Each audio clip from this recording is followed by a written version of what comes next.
My name is Miss Althea. I'm so glad that you're all here. You've made this day a special day just by being near. So pick your spot, get cozy, because it's almost story time.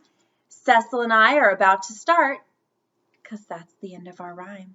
Welcome to story time, everyone. My name is Miss Althea, and this is my friend Cecil. Cecil and I have had such a busy day today. We took a long walk around our neighborhood. We've cooked some delicious meals. We've done lots and lots of chores around the house, and we played with our cats today. And now we have our hair up in our curlers. We have our robes and our comfiest clothes on, and we thought we'd like to share a very special bedtime story with you. So today we're going to share Cecil's maybe absolute favorite bedtime story. We'll have to see if you can guess why. It is called Snoozefest by Samantha Berger, illustrated by Christina Litton.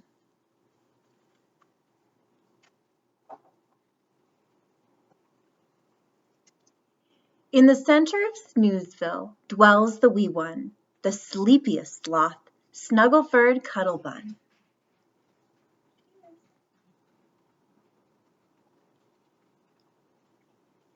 Now, that sloth can sleep for a month at a go. The few times she rises, she moves in slow-mo.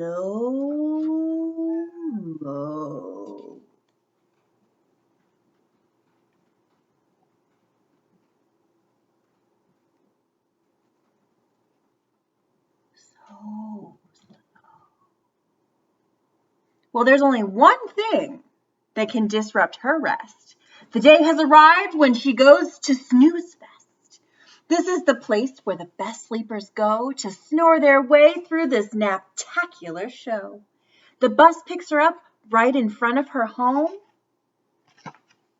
and takes Schluffy Street to the Great Nuzzle Dome.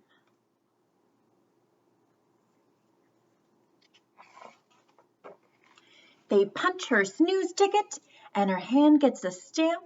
She scopes out the scene for the best place to camp.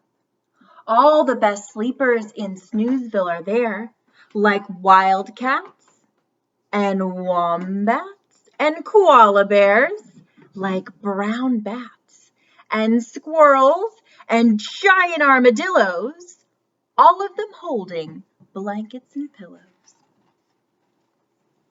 Oh, it's dreamy to see all the stuff everyone brings, their wumfiest, coziest, comfiest things, bundles of blankets and fluffed feather beds, puffy poofed pillows to prop up their heads. Blankets with nicknames like Nit Nit and Nighty, Lank Lank and Wooby and Baba and Bitey, Softy and Snuggly and Lolly and Dee Dee, Pinky and Minky and Gunk Gunk and Geeky. Some of the blankets are in mint condition, others collectible or rare first edition. Some are so old that they're tattered and torn.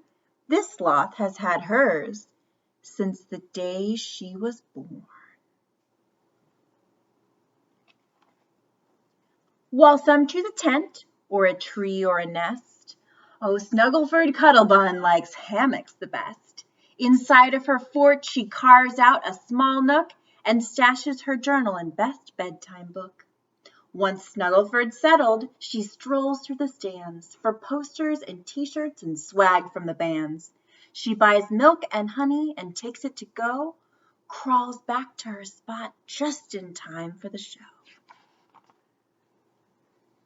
The evening starts off with a PJ parade, the most stylish sleepwear that's ever been made. The famous designers behind the best dressed give Snoozefest pajamas to all of the guests. Then all the big stoplights dim down in the dome, and everyone turns on a nightlight from home. Snoozillions of lights twinkling in the dark. A peaceful, warm feeling comes over the park. The first Snoozefest band slowly climbs up on stage. The fans whoop it up for chamomile rage. One plucks a harp while the other counts sheep. In the midst of the first song, the crowd's half asleep. The snoozers yawn deeply. but still clap for more. The second act's guaranteed a snore. A poet named Burroughs recites a haiku and imitates rain on a didgeridoo. Then a lineup of classical bands who play until only the flautist still stands. The nocturnal nesters, the quiet quartet, tranquility trio, and drowsy duet. These are the best bands for deep relaxation, followed by sweet dreams and deep hibernation. Snuggleford Cuttlebun sleeps through it all, tucked in her hammock, rolled up in a ball. Snuggleford Cuttlebun smiles in her lair. She's dreaming of flying, a sloth in midair. At times she will whisper, "Man, this is the best." It's all that she's wanted from this year's Snoozefest. This kind of concert is just too tire-rific, dreamy, delicious, and so soporific. Several days later, the Snoozefest is done, and who's still asleep? Why, Miss Cuttlebum. She's tired and groggy and loggy and lazy. She's drooly and foggy and dusty and hazy.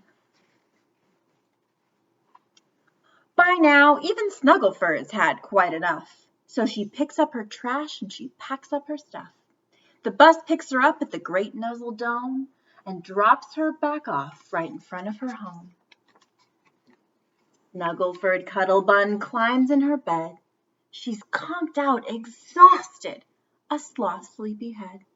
She puts on her Snoozefest sleep mask souvenir and says, "Thank you, Snoozefest. I'll see you next year." And with that, Cecil and I will say sweet dreams and have a Snoozefest of your own. We hope to see you soon. Until then, stay safe and have a lovely night.